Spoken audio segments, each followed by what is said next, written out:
Income tax department के द्वारा एक दिन में 6.5 लाख से ज़्यादा इनकम टैक्स की रिटर्नें प्रोसेस की गई हैं और बहुत से टैक्स पेयर को रिफंड दे दिया गया है, जिसके बारे में कि हम इस वीडियो में डिस्कशन करेंगे और ITR प्रोसेसिंग से रिलेटेड कुछ और अपडेट शेयर करेंगे। CS Satbir Singh YouTube channel पे आपका स्वागत है। इनकम टैक्स के रेगुलर अपडेट के लिए हमारे यूट्यूब चैनल को सब्सक्राइब कर लें और आप हमें टेलीग्राम चैनल और WhatsApp channel CS Satbir Singh टैक्सील पे भी सब्सक्राइब कर लें। लिंक वीडियो के डिस्क्रिप्शन में भी दिया गया है, कमेंट में पिन किया गया है, ताकि आपको इनकम टैक्स के रेगुलर अपडेट आपके मोबाइल पे ही मिलते रहें। इनकम टैक्स डिपार्टमेंट के द्वारा पुरानी इनकम टैक्स की रिटर्नें प्रोसेस कर दी गई हैं, रिफंड रिलीज़ किया गया है। जैसे कि आप यहाँ पे देख सकते हैं, ये इनकम टैक्स की रिटर्न 23 जून को फाइल की गई थी और इसका इंटीमेशन 7 अक्टूबर को आया है। यहाँ पे टैक्स पेयर के लिए ड्यू डेट 31 जुलाई थी रिटर्न को फाइल करने की और ITR 2 फाइल की गई है। टैक्स पेयर को जो रिफंड है वो दे दिया गया है, जैसे कि आप यहाँ पे देख सकते हैं, रिफंड सीक्वेंस नंबर भी आया है। तो इस प्रकार इनकम टैक्स रिटर्न प्रोसेस की जा रही है इनकम टैक्स डिपार्टमेंट के द्वारा। यदि आपकी रिटर्न प्रोसेस नहीं हुई है तो आपको धैर्य रखना है। इसी प्रकार आप एक और रिटर्न को दे सकते हैं जो कि 22 जून को फाइल की गई थी, ये भी 7 अक्टूबर को प्रोसेस की गई है, इसका भी इंटीमेशन आ गया है। तो यहाँ पे भी जो रिफंड था टैक्स पेयर का वो दिया गया है।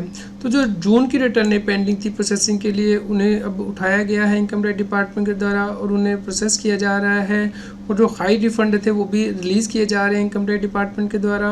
इसके अलावा जिन व्यक्तियों ने सितंबर मंथ में रिटर्न फाइल की है, उनकी रिटर्न भी फटाफट प्रोसेस की जा रही है। जैसे कि यहाँ पे टैक्स पेयर पार्टनर है किसी पार्टनरशिप फर्म में जिसका कि टैक्स ऑडिट होना है, तो इसलिए पार्टनर के लिए भी जो ड्यू डेट थी वो 31 अक्टूबर थी रिटर्न को फाइल करने की, लेकिन यह पार्टनर ने पहले ही अपनी रिटर्न फाइल कर दी है और ये प्रोसेस भी हो गई है। तो 6 दिन के अंदर इस रिटर्न को प्रोसेस कर दिया गया है।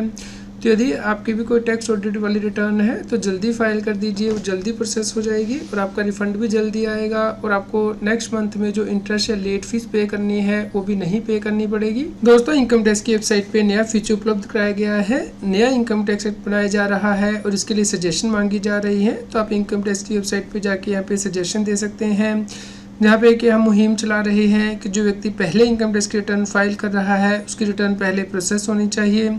तो आप यहाँ पे सजेशन में जाके अपनी सजेशन जरूर दीजिए। यहाँ पे आपसे पूछा जाएगा कि किस सेक्शन के अंतर्गत आप रिस्पॉन्स सबमिट करना चाहते हैं, तो आपको यहाँ पे एंटर करना है।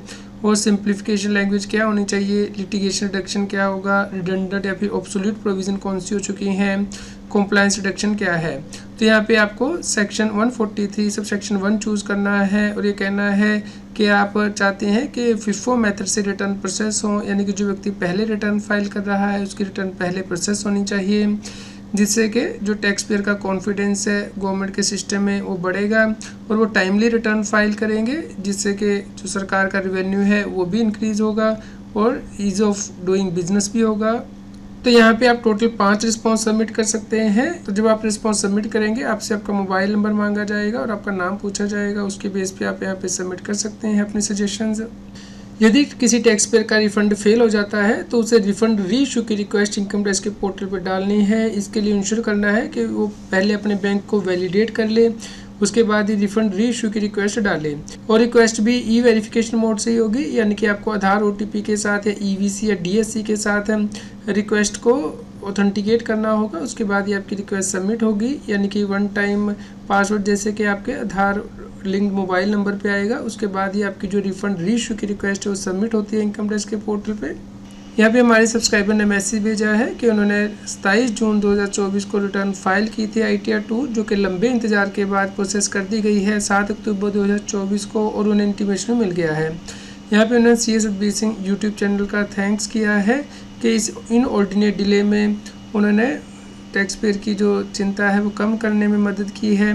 तो दोस्तों, आप लोगों की वजह से ही हम ये चैनल जो वो चला पाते हैं, तो थैंक्स। यहाँ पे हमारे एक और सब्सक्राइबर ने मैसेज भेजा है कि उन्होंने ITR 1 25 जून को फाइल की थी और उसी दिन वेरीफाई कर दी थी, जो कि 7 अक्टूबर को प्रोसेस हो गई है और 7 तारीख को रात को ही उन्हें जो इनकम टैक्स का रिफंड है वो भी मिल गया है, जो इंटीमेशन की ईमेल है वो भी आ गई है। तो दोस्तों, जिन व्यक्तियों की अभी तक रिटर्न प्रोसेस नहीं हुई है उन्हें धैर्य रखना है, उनकी रिटर्न भी जल्दी प्रोसेस की जाएगी इनकम टैक्स डिपार्टमेंट के द्वारा। दोस्तों बहुत से टैक्स पेयर की इनकम टैक्स का रिफंड तो डिटरमिन कर लिया गया है, लेकिन उनके आउटस्टैंडिंग टैक्स डिमांड से एडजस्ट कर लिया गया है। हालांकि टैक्स पेयर ने टैक्स ऑलरेडी पे कर दिया था, लेकिन वो उन्होंने गलत हेड के अंतर्गत पे किया है, जिसकी वजह से कि ये एडजस्टमेंट हुई है। तो आपको इंश्योर करना है कि यदि आपकी कोई आउटस्टैंडिंग डिमांड है जो कि आपने पे कर दी है तो वो आपको करेक्ट हेड के अंतर्गत पे करनी है। अदरवाइज़ आपको अपने इनकम टैक्स ऑफिसर के पास जाके अपने चालान की जो करेक्शन है वो करनी है। यहाँ पे आप देख सकते हैं टैक्स पेयर का रिफंड एडजस्ट कर लिया गया आउटस्टैंडिंग डिमांड से। हालांकि टैक्स पेयर ने ऑलरेडी टैक्स पे कर दिया था। यहाँ पे आप देख सकते हैं कि टैक्स पेयर को आउटस्टैंडिंग डिमांड का मैसेज आया था और उसने रिस्पॉन्स सबमिट कर दिया कि डिमांड करेक्ट है, और उसके बाद उसने चालान नंबर भी यहाँ पे मेंशन कर दिए थे कि उसने कब ये चालान भरा था, उसकी डेट ऑफ पेमेंट क्या थी, अमाउंट क्या था। लेकिन दोस्तों ये गलत हेड के अंतर्गत अमाउंट पे किया गया था। ये अमाउंट सेल्फ असेसमेंट टैक्स के अंतर्गत पे कर दिया गया था, जबकि ये आउटस्टैंडिंग डिमांड यानी कि माइनर कोड 400 के अंतर्गत पे किया जाना चाहिए था। जैसा कि आप यहाँ पे देख सकते हैं टैक्स पेयर ने टैक्स पे कर दिया था। रिटर्न को फाइल करने के बाद ये टैक्स पे किया गया है।